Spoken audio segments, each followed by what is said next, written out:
Let's get into the substance of the job that you seek and what has really been the most controversial, that may be an overstatement, but the most controversial thing from a policy standpoint that has come up so far in this race, and that is the question of your position on the property tax and the sales tax. A lot of talk about this, mostly from your Democratic opponent, Mr. Collier, who has made an issue of a statement that you made to a Longview Tea Party meeting in January of this year. Here is the quote, and it's a partial quote, I acknowledge, but I pulled out the relevant part. Quote, "I don't like the property tax, never have.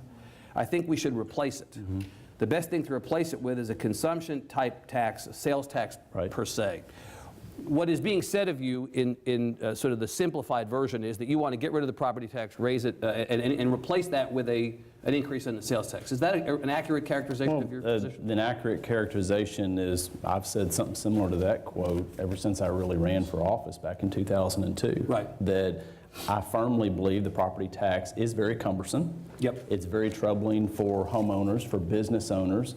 It's unfair of how it's applied across the board.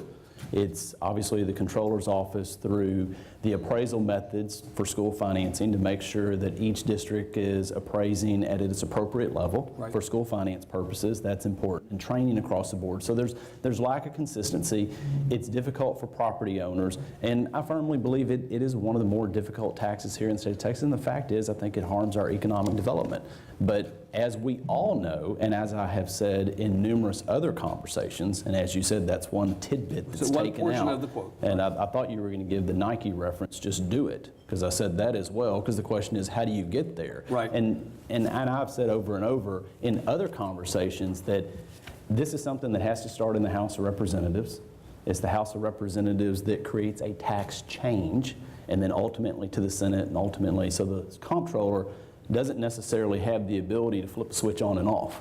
But I do think it is my responsibility as the so-called chief financial officer for the state of Texas, or running for that position, to highlight issues that are very important and that are a drain, in my opinion, on potential businesses and economic growth here in the state of Texas.